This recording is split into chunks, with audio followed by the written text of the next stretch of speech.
Agradeço mais uma vez o convite. Estive já com a galera aqui, esse povo incrivelmente inteligente, assombrosamente disposto a trazer essas maravilhas. Fiz uma adaptação no termo ali do assombrosamente.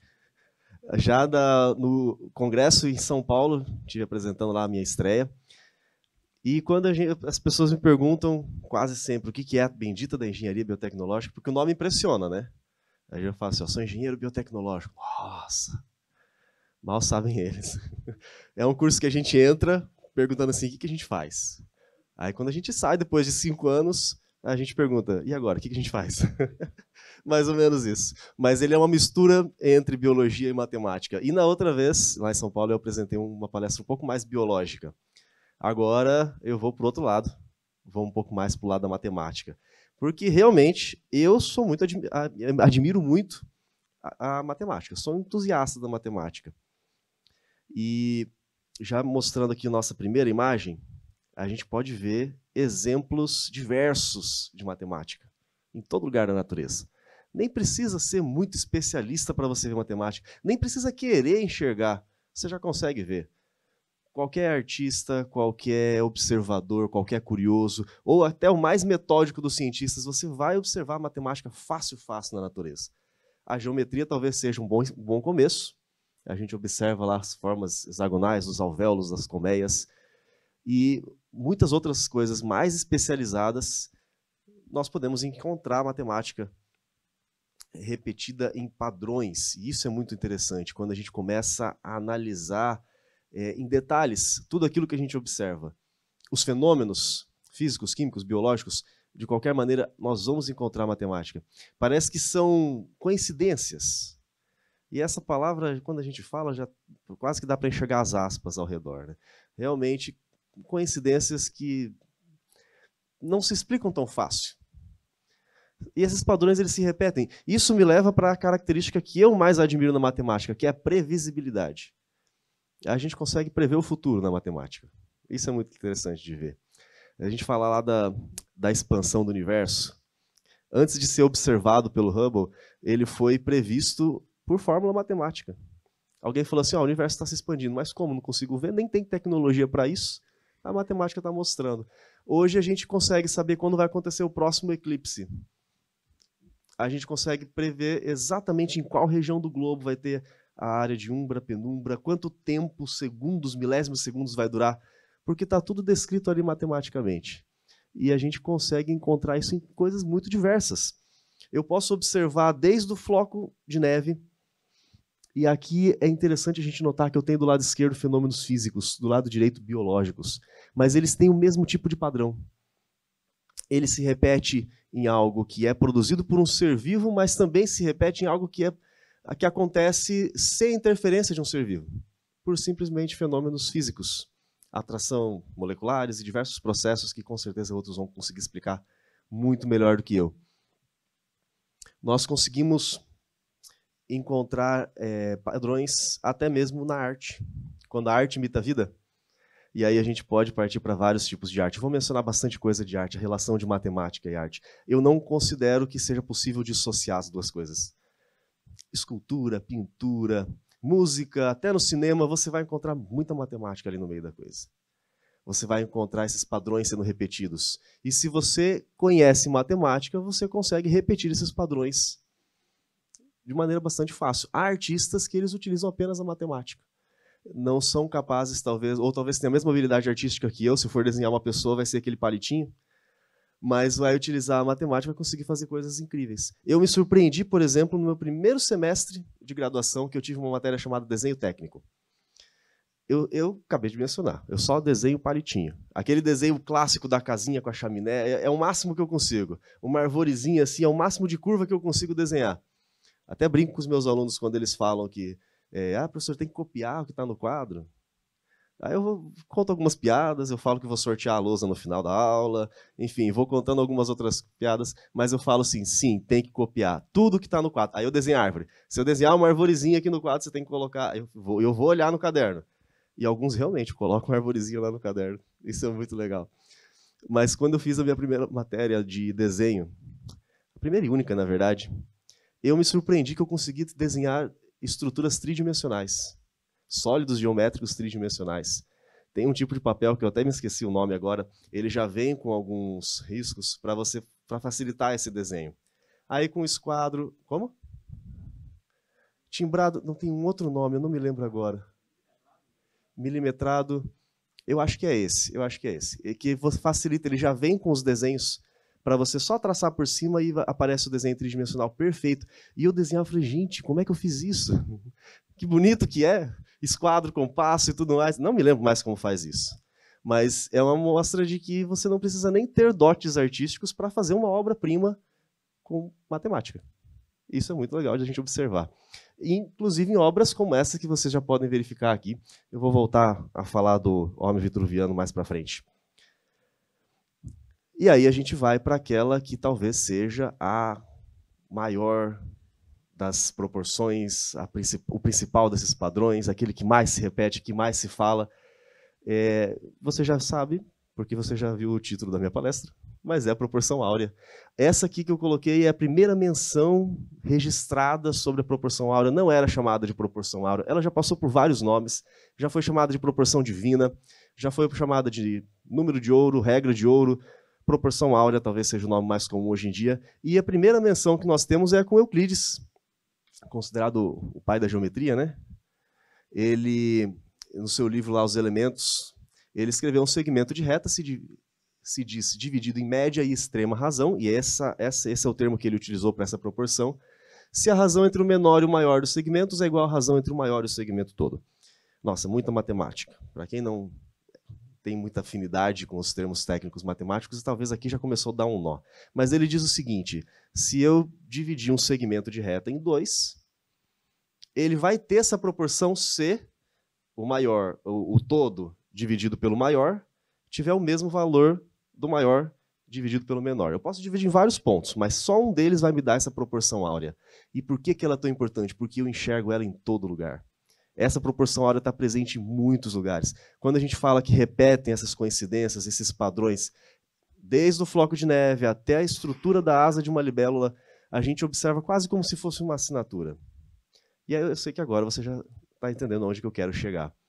Quando nós encontramos um nível de informação tão grande, tão específica, ao mesmo tempo em meios tão variados, aparentemente desconexos entre si, eles só podem indicar que tudo isso teve um planejamento.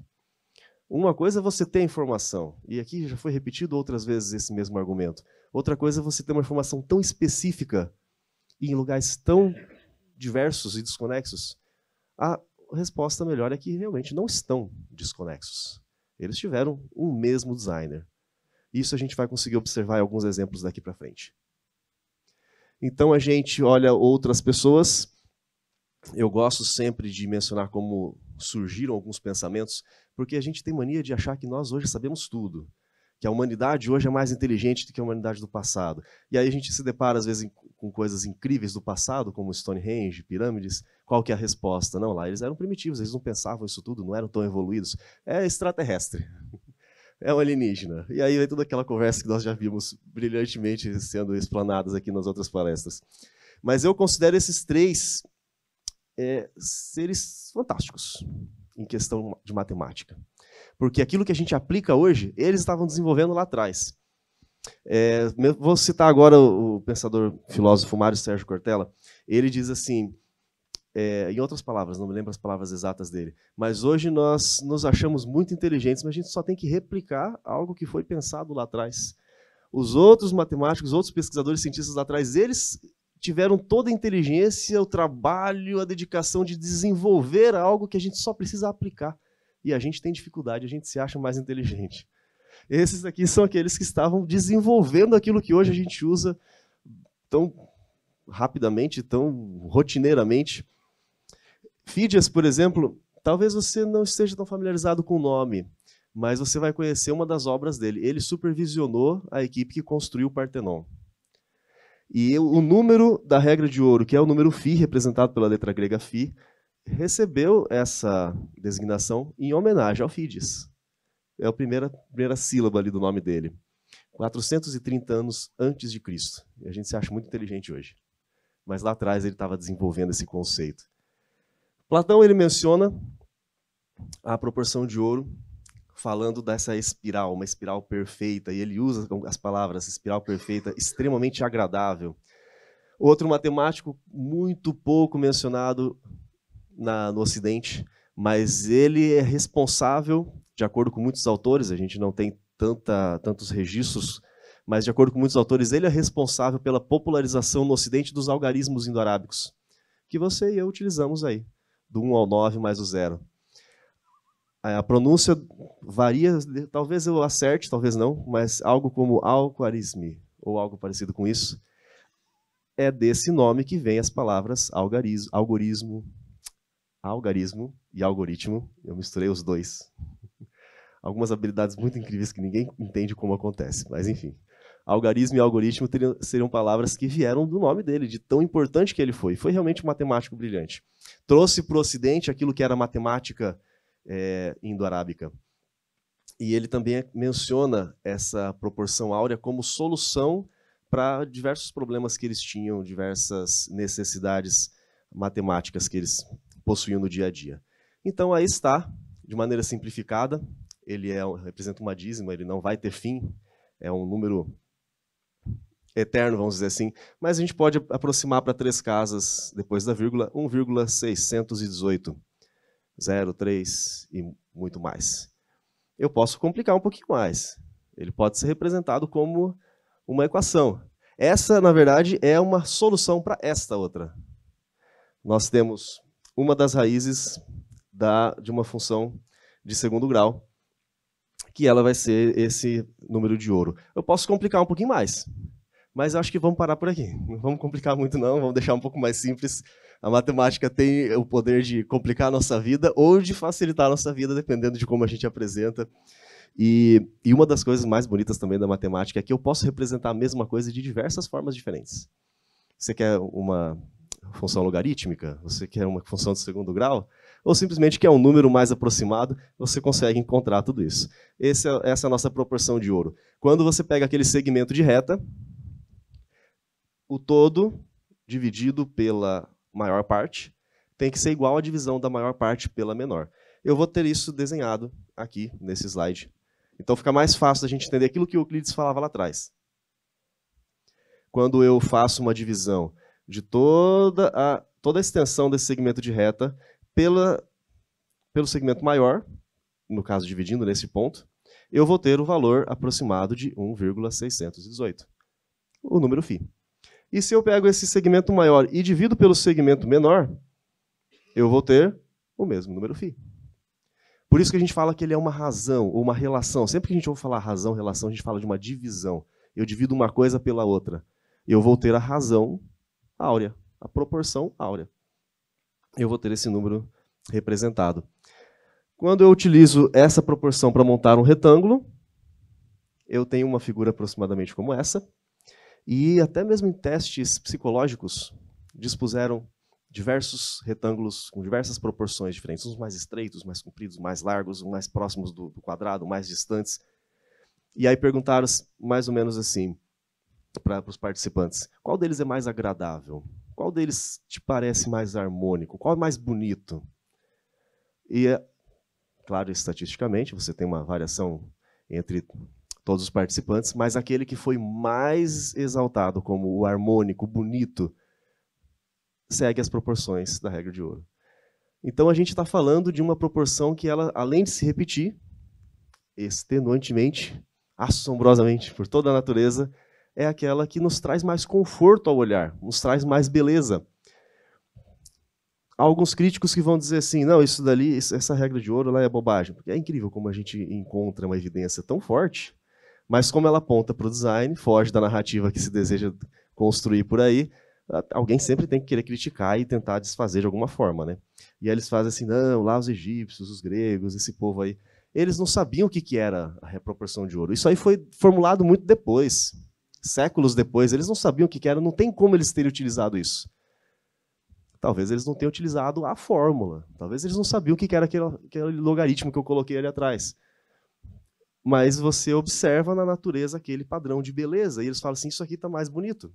Eu imagino talvez um escultor tentando construir uma obra e ele desenha um retângulo um pouco mais comprido e fala, não está legal, está faltando alguma coisa. Depois ele fala, não, vou tentar um quadrado, forma perfeita, 4 ângulos retos e tal, 4 lados da mesma medida, mas não, parece que falta alguma coisa, deixa eu tentar essa outra forma. Nossa, essa agora ficou muito bonita, ficou muito perfeita. Você vai fazer a divisão de um lado pelo outro, adivinha que número você vai ter? A proporção de ouro, número φ. Essa é a proporção mais bonita. Eu não preciso entender da fórmula matemática para conseguir reproduzir a beleza que ela representa. Mas quando eu faço isso, eu observo, quase como uma estrutura básica, essa proporção. Se eu fizer essa divisão, então, do lado maior pelo lado menor, aproximadamente número φ. Quando eu faço essa divisão, eu tenho um lado maior e um outro lado menor aqui, também vai ter o número φ. E eu consigo construir isso no retângulo. A gente consegue observar isso facilmente em vários exemplos do nosso dia a dia. Em outro momento, ou se você tiver já uma régua, alguma coisa por aí, faça a divisão do lado maior pelo menor do seu cartão de crédito. Ah, mas o número não vai ser exatamente igual. Tem muitos outros críticos que vão falar isso. Não, deu 1,7. Está bem próximo bastante para mim. É uma proporção muito mais agradável do que se eu fizesse um cartãozinho compridinho. Você encontra isso em aparelhos eletrônicos diversos. Você encontra isso em construções arquitetônicas. Olha só que legal. E a proporção áurea ela foi muito utilizada do Renascimento para cá. Diversas construções, diversas obras, o pessoal ficava abismado. Eu tenho o sonho de poder ver isso pessoalmente. Ainda não consegui conhecer a Europa, mas eu desejo ir lá só para tirar as minhas próprias fotos para poder utilizar. Olha aqui que bonito que é. Só pelas imagens que a gente vê, eu já fico extremamente admirado. E você consegue observar diversas vezes esse retângulo áureo sendo manifesto em diversas obras, diversas construções. Todos eles, se eu pegar a altura aqui da Catedral de Notre Dame pela dimensão da sua lateral, essa na fachada aqui, vai ser um número muito aproximado. Se não for exatamente 6,1803, vai ser algo ali muito parecido. Este daqui é um altar, uma representação do altar de Zeus em Pérgamo, hoje ele está em ruínas, mas essa representação também apresenta vários retângulos que vão ter as dimensões aproximadas do retângulo áureo. E isso por gente que não sabia a forma logarítmica da coisa.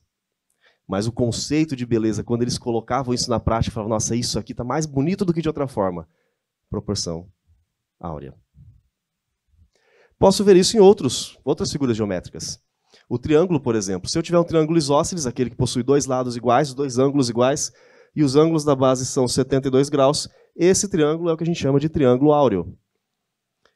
Quando eu faço uma divisão, vendo a proporção do lado maior pela base, o número que é o número φ. Se eu fizer esse triângulo uma divisão, pegar um desses ângulos da base e dividir pela metade, 36 graus, esse triângulo que se forma é outro triângulo áureo. A proporção do lado pela base, novamente, é o número φ. E eu posso fazer essa divisão quantas vezes eu quiser. Eu vou ter ali um triângulo áureo dentro do outro. Onde nós observamos, por exemplo, pirâmides. Aquela que os alienígenas construíram. Você faz a divisão da lateral dele pela base. Adivinha? 1,61 aproximado. Ah, isso aqui, ó, tá vendo? Não é. Viu? Não dá certo. Não é 61803. Mas está aproximado bastante para parecer aquilo. Se fosse, talvez, alguns metrozinhos a mais ou a menos aqui ou para cá e desse exatamente 6,1803, talvez ficasse mais bonito ainda. Mas como não foram os alienígenas, foram os seres humanos, não são tão perfeitos assim, né? Você encontra o triângulo áureo inscrito em outros polígonos. Por exemplo, o pentágono regular. O pentágono regular é aquele que todos os ângulos são iguais, né? Todos os lados são iguais. Você consegue traçar o pentagrama aqui dentro. Não vamos falar de cultos a demônios, tá? Fiquem tranquilos. Ah, alguém vai olhar assim, já viram as mensagens subliminares, né? Olha, lá dentro tem um pentagrama invertido, é o bode, não sei o que mais.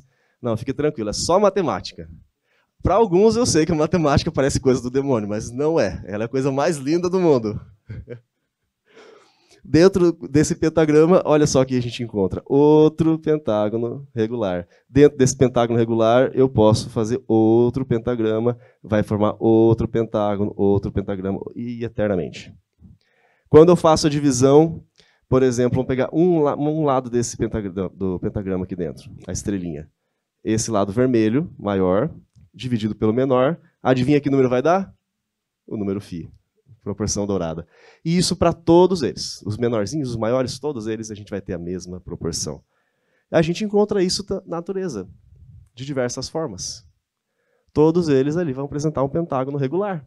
A disposição de pétalas de flores, flores de diversas espécies que foram desenvolvidas em ambientes diversos, biomas diversos, continentes diferentes, mas apresentam a mesma proporção. A gente consegue encontrar isso em animais, mesma proporção. Como se fosse uma assinatura. Como se fosse algo que nos diz assim, olha só que bonito que é. Tão bonito que nós vamos espalhar isso pela natureza inteira. E a gente consegue olhar, observar, identificar esse padrão. Isso, essas várias coincidências, não pode ser simplesmente uma coincidência. Aí a arte imita a vida, né? A pessoa vai fazer uma obra arquitetônica e a gente observa a mesma estrutura do pentágono e a mesma estrutura aqui do pentagrama dentro de uma obra arquitetônica. Esse é um dos arcos do triunfo mais famosos que tem na cidade. Eu sei que não é Orange, porque é francês. Eu acho francês uma língua bem charmosa, mas eu não sei falar. Deve ser algo como Orange, ou alguma coisa parecida assim. É onde você consegue... Alguém fala francês aqui? Orange. Orange. Daqui a pouco eu vou pedir sua ajuda de novo. Tem um outro nome de uma pessoa ali que eu não vou conseguir pronunciar. Eu consigo enxergar esse triângulo em outros polígonos também. No decágono, por exemplo, regular, nós encontramos diversos desses triângulos regulares. O mesmo ângulo lá de 36 aqui, então esses dois vão ser 72. Ele vai se repetir o mesmo padrão de um triângulo, que é simples, se repete em um outro polígono um pouco mais complicado. Até se eu for pensar em um sólido geométrico. Aqui nós temos o dodecaedro e o icosaedro. 12 faces, todas iguais. Todas essas faces são um pentágono regular, e nós já vimos que um pentágono regular aparece infinitas vezes o triângulo áureo e todas as suas proporções. Se eu dividir ele em 3 planos, aliás, se não, eu posso fazer isso. Não é simplesmente uma suposta possibilidade, é algo real. Eu faço uma divisão em 3 planos diferentes. Esses retângulos que vocês estão vendo aqui, esse rosa, esse amarelo, laranjado, seja lá como for, esse azulzinho, cada um deles é um retângulo áureo. E aí eles estão se encostando, o vértice de cada um desses retângulos se encosta exatamente no centro desse pentágono regular. Vê como não é nada ao acaso. O dodecaedro regular, ele tem esse nome, ele tem esse formato, porque ele é um padrão matemático perfeito. E isso desde as suas entranhas até a sua superfície, ele é um padrão matemático perfeito. No caso do icosaedro, a mesma coisa. Eu vou unir esses retângulos, que são também retângulos áureos, nos vértices. E se eu faço uma união desse vértice com os 5 vértices mais próximos, eu tenho também um pentágono regular. Os padrões eles vão se repetindo um dentro do outro. Se eu fizer um cálculo da área da superfície desse sólido geométrico, eu vou fazer esse cálculo em função de φ. Se eu calcular o volume com que ele é preenchido, vai estar em função de φ também. Se eu colocar o icosaedro inscrito dentro do dodecaedro, ou o contrário, o dodecaedro inscrito dentro do icosaedro, a relação entre eles é uma relação áurea também. Olha como a gente encontra isso repetidas vezes em coisas que parecem que não tem nada a ver uma coisa com a outra. Está lá no floco de neve, está lá na pirâmide, está aqui nos sólidos geométricos. A mesma proporção áurea. Nós encontramos isso em grandes obras renascentistas. Eu tenho certeza que elas não ficaram tão famosas assim, simplesmente porque alguém achou bonito. Aliás, alguém achou bonito, mas simplesmente porque alguém fez, ou porque foi o Leonardo da Vinci que fez. O que torna ela assim tão bonita, tão famosa, tão icônica? É porque ela não foi feita de qualquer jeito. E aí a gente pode fazer várias discussões sobre tipos diferentes de arte, não é esse meu objetivo aqui. Eu, particularmente, gosto muito mais de uma arte assim do que aquela em que você joga tinta de qualquer jeito. Tem o seu valor, Tem pessoas que admiram, mas eu admiro muito mais porque eu consegui encontrar nessa diversas vezes as proporções áureas. O retângulo, dá para encontrar aqui também, você consegue encontrar imagens na internet da espiral famosa lá do Fibonacci, eu vou chegar no Fibonacci já já. Várias vezes, repetidas aqui em diversos pontos, na mesa, até mesmo nas pinturas dos afrescos ali em cima. Deixa eu voltar um pouquinho antes, porque a gente costuma ver só essa pintura aqui, né? Mas se um dia você for encontrar isso aqui ao vivo, é algo que está na minha wishlist, eu quero fazer isso um dia, eu quero observar os afrescos acima também. Até ali você encontra diversas vezes a proporção áurea. Outras obras, também do Leonardo da Vinci, a Anunciação. Você vê assim, nossa, mas é uma mulher ali, outra mulher aqui, tem algumas coisas aqui, alguns elementos compondo. Só que é bonito esse quadro, é uma coisa bonita de ver. Por que é bonita de ver? Porque tem matemática nela. Tem proporções ali. Isso que é mais incrível de você conseguir identificar.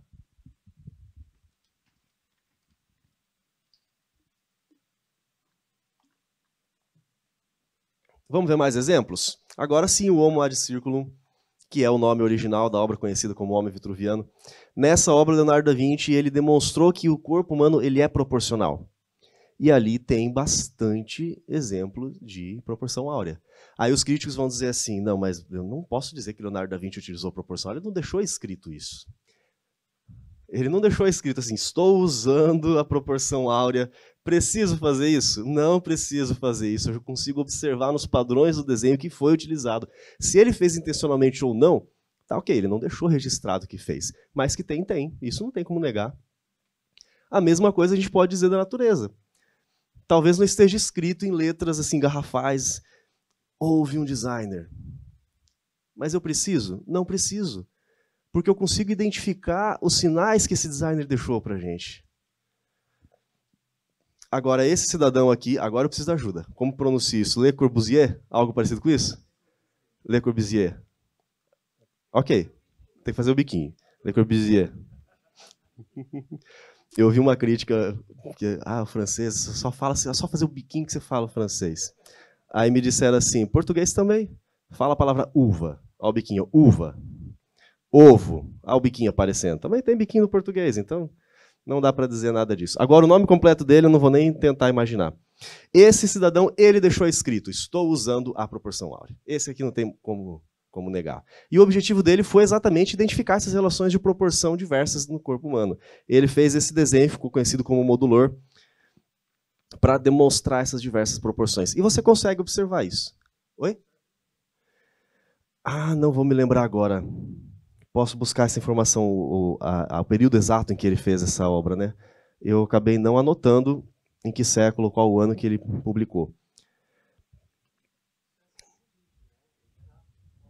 Sim, ele veio muito depois de Leonardo da Vinci, muito depois dos renascentistas, ele é muito mais atual. Eu não vou arriscar chutar um século aqui para não parecer, para não induzir talvez ao erro. Mas ele deixou intencionalmente de que estava usando a proporção áurea.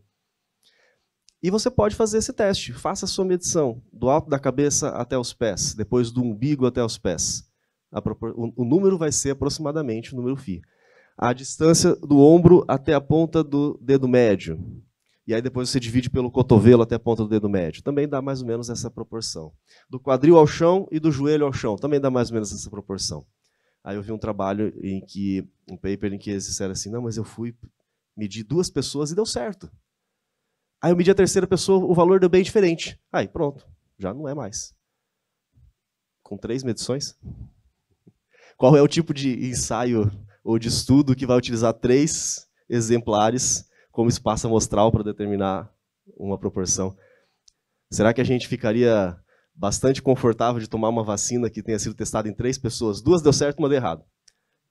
Ou, mesma coisa, descartar só porque em 2 pessoas deu certo, 1 deu errado. Não é assim que se faz ciência. É incrível como as pessoas tentam encontrar falhas para poder acusar. E alguns dizem que é um malabarismo matemático você colocar a proporção dourada ali dentro. Eu digo que é um malabarismo matemático você retirar isso dali ou tentar desfazer isso. Quando eu estava pesquisando alguns artigos para acrescentar essa palestra, eu encontrei 3 em que mencionaram que você realmente consegue observar em vários ambientes da natureza, vários exemplares, bem aparentemente desconexos, a proporção áurea, mas você não consegue encontrar em tudo. Ok, nem tudo tem que ter necessariamente a mesma proporção. E aí eles usaram isso para poder criticar. E aí eu comecei a ver, bom, 3 artigos, já é algo um pouco mais significativo, né? A base dos 3 é a mesma, um livro escrito por uma outra pessoa. Então, na verdade, eu estava vendo um artigo só. É um argumento de uma pessoa só. Então, existem críticos, e existem as críticas deles. Mas, continuam sendo apenas críticos. Vamos seguir. Agora sim, no 30º slide, eu chego naquele... Eu contei. E eu acho que aparece ali embaixo, deixa eu ver. Ali, ó. 30. Porque quando a gente fala de proporção áurea, todo mundo lembra do Fibonacci. Talvez alguns de vocês acharam que eu ia falar do Fibonacci o tempo inteiro. Surprise! Só no 30º aparece o Fibonacci, porque realmente não é só ele. Ele foi aquele camarada que, lá em 1202, ele escreveu uma obra, Liber Abaci, acredito que seja assim que se pronuncia, peço perdão se eu pronunciar qualquer coisa errada, e ele vai colocar um problema, e a solução desse problema é uma sequência, que vai dar aquela espiral, aquela coisa toda, eu vou mostrar tudo isso. E isso ficou muito popular, ficou muito famoso. Mas repare que lá, Euclides, 300 a.C., o Fídias, 400 e tanto, 500 a.C., eles já utilizavam essa proporção. Então eu quero demonstrar para vocês, até para vocês terem um pouco mais de repertório sobre esse assunto e poder falar assim, não foi só Fibonacci. Fibonacci foi um deles. Aquela fórmula logarítmica que apareceu lá atrás foi o que ele escreveu. E ela não é exatamente a proporção áurea, ela se aproxima. Outra forma que apareceu do lado é de Binet. A equação de Binet, essa sim, ela adapta, ou vamos dizer assim, ela aperfeiçoa a equação do Fibonacci e coloca ela exatamente na proporção áurea. Mas esse é só um dos casos, e a gente vai observar mais dele agora, nesse momento. Quando você obtém essa sequência numérica, de maneira bem simples, ela é o resultado de uma equação e tudo mais, mas como eu disse, a matemática pode ser apresentada de diversas formas. Ele vai colocar 2 números, e quando for formar o terceiro número, ele é a soma dos 2 anteriores. Então, o primeiro número, partindo ali do 1, ele é a soma dos 2 anteriores, 0 e 1. O próximo vai ser a soma desses 2 anteriores, então 1 mais 1, 2. O próximo, eu somo esses 2, 1 mais 2, 3. E por aí vai, 5, 8, 13, 21, 34, 55, 89, 144, 233, etc. Infinitamente. E aí a pessoa pode falar assim, mas se eu pegar 1 dividido por 1, dá 1. Está longe da proporção áurea. 2 dividido por 1, 2, está longe. 3 dividido por 2, 1,5. Começou a aproximar. 5 dividido por 3, 8 dividido por 5. Quanto mais longe você for, o número vai se aproximando cada vez mais dessa proporção áurea. O próximo ali, 233 dividido por 144, eu acho que ali já chega no 1,6, 1,8 e por aí vai. Você consegue perceber isso. Eu posso transformar, aliás, antes de eu transformar, eu posso observar isso na prática. Ele fez um cálculo lá com criação de coelhos e tudo mais, e ele falou também dos galhos de uma árvore. Conforme ela vai nascendo, o primeiro mês, passa ali, eu tenho uma divisão só. Mas ele ainda está muito novinho, não está gerando brotos. Então, no segundo mês, ele ainda continua com 1. É o comecinho da sequência. No próximo mês já surge um brotinho, eu já tenho 2. Depois, no próximo mês, 3, 5, 8, 13. E por aí você vai vendo como a natureza ela vai mostrando a mesma sequência que ele havia determinado lá atrás. Aliás, na frente, na verdade, a natureza veio primeiro. Eu posso usar isso para quadrados. Faça um quadrado de lado 1, do lado põe um quadrado 1, forma os lados de um quadrado de lado 2. Coloco eles ao lado, 3. O 3 com 2, 5 e por aí vai. Agora eu vou pegar a partir aqui desse vértice e eu vou conectando todos os vértices com arcos. E eu tenho a nossa famosa espiral. Essa agora sim a gente vai ver extenuantemente na natureza. Em diversos exemplos. E não só na natureza, na arte também. Por exemplo, o Nascimento de Vênus, de Botticelli. Ah, não estou vendo nenhuma espiral aqui. E agora? Bastante. Você observa tanto o retângulo, outro retângulo aqui, infinitamente, quanto a própria espiral, de diversas formas. Na natureza, ela aparece ali. Aí alguns críticos vão dizer assim, mas se eu olhar o Náutilo, essa curva ela é uma curva logarítmica, não é exatamente a mesma curva da espiral do Fibonacci. Bom, primeiro que a espiral do Fibonacci também é uma espiral logarítmica. E pode não ser exatamente igual, mas é próximo bastante. Exemplos são muitos, desde a formação de galáxias espirais, exemplos na arquitetura. Aí vão falar que isso aqui é por causa do ângulo que foi tirada a foto. É incrível. Os tipos de argumentos são diversos. Chifres. Eu estou vendo só um pedacinho, mas eu consigo encaixar isso aqui naquela curva. Se ele crescesse indefinidamente aqui, formaria também a mesma espiral. O mesmo desenho a gente encontra em diversas estruturas de diversos seres vivos. Répteis, mamíferos, peixes. Guy Murch ele menciona que a sequência de Fibonacci acaba sendo a chave para entender como a natureza projeta. E é uma parte da mesma música onipresente das esferas que constrói harmonia em átomos, moléculas, cristais, conchas, sóis, galáxias e faz o universo cantar, fazendo essa ponte ali com a música. A gente observa isso também na filotaxia, talvez alguns não conheçam esse nome, mas é a disposição das folhas ao redor de um caule. Tem diversas formas, tem simplesmente uma do lado da outra, mas uma dessas é formando uma espiral. E adivinha se essa espiral não segue a sequência de Fibonacci e a proporção dourada.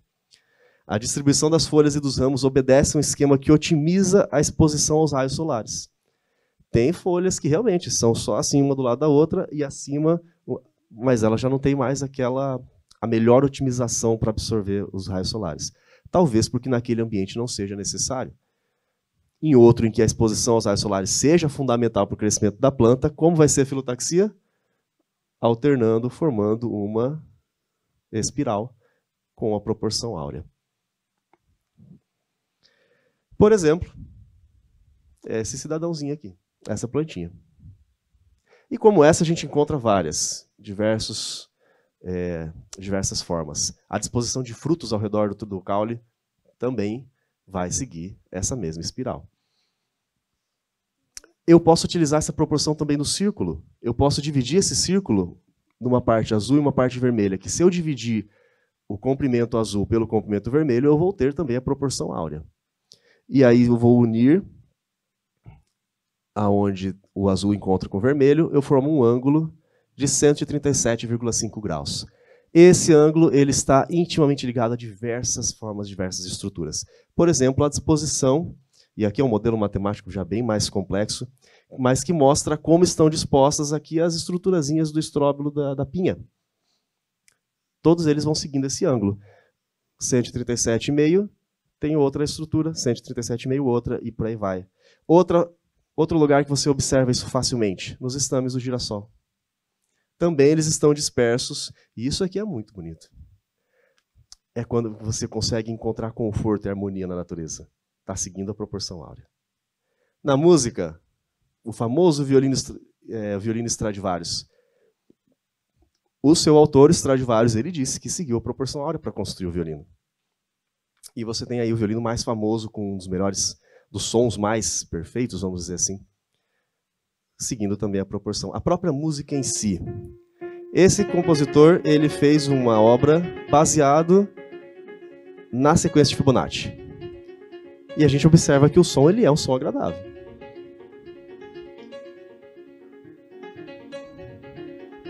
Você observa a harmonia entre as notas. Muito mais poderia ser falado a respeito de música. Quando eu faço um acorde, eu estou seguindo a sequência de Fibonacci. Determinada harmonia combina com outra harmonia porque elas têm uma razão, que é a razão áurea. É fácil de encontrar isso no YouTube, vocês conseguem observar a música completa, a gente não tem muito tempo para isso. Da mesma maneira, essa frase eu gostaria de tentar encontrar o autor e não consegui encontrar ainda, eu deixei como desconhecido. Mas ela diz muito para a gente sobre o que a gente começou a ver agora. Da mesma maneira que se tenta descobrir a posição e o paradeiro de um cometa que ultrapassa os trechos observáveis de sua órbita, deveriam os seres humanos usar todos os meios ao seu dispor para aprender a respeito do agente invisível que traça a curva de nossa vida. Mas será que a gente está realmente buscando entender isso? Será que a gente quer entender isso? Bom, eu quero. Mas quantos outros também querem buscar entender isso? Será que o que a gente vai encontrar nessa busca, né? Essa outra citação, Dr. Rui Carlos de Camargo Vieira, quando a Maura mencionou a respeito da Sociedade Criacionista Brasileira, o Dr. Rui, muito conhecido ali, ele representa talvez o maior ideal da Sociedade Criacionista. Ele dedicou a vida para demonstrar como é possível você encontrar essas evidências da natureza apontando para um designer. Ele deixou escrito neste livro, que eu tenho aqui comigo também. Ele é fininho, é de uma leitura muito fácil e agradável. E aqui você vê vários exemplos de como a proporção dourada ela aparece na natureza. Vai mencionar muito de matemática, sobre curvas também. Tem uma parte, a primeira metade eu diria que é a parte mais fácil, que é mais ou menos aquilo que foi mostrado nessa palestra agora. A segunda parte começa a aprofundar um pouco mais. Se você já tem um pouco mais de conhecimento de matemática e quer conhecer mais sobre isso, como as curvas matemáticas elas estão dispostas e podem ser encontradas na natureza, desde a forma de uma pera até como se forma uma onda eletromagnética, também você encontra nesse livrinho. É muito bom, recomendo que vocês adquiram e leiam. E ele menciona assim, nós estamos inseridos em uma extraordinária natureza, na qual se manifesta uma enorme rede de interdependências que envolve complexidades do mais alto nível, desde a escala micro até a escala macro, apresentando evidências que apontam para a existência de planejamento, desígnio e propósito. Logo, para um planejador inteligente, onisciente e onipotente. Quando nós encontramos muita informação específica, organizada, isso diz para a gente que teve alguém que deixou essa informação organizada. Alguém organizou isso dali. Não foi acaso. Pode passar milhões e bilhões e trilhões de anos, não vai acontecer isso. Pode jogar a resposta para outro universo, extraterrestres, para qualquer que seja a teoria, você não vai conseguir responder. Quando você encontra informação altamente especializada e organizada, diz que alguém organizou isso dali e deixou isso bastante claro para a gente. E não apenas assim, simplesmente organizando, assim, não é simples, mas não apenas organizando a informação, ainda faz isso com uma beleza maravilhosa. De forma, eu gostei da expressão, vou usar de novo, assombrosamente maravilhosa. E eu vou, com isso, agradecer vocês pela oportunidade.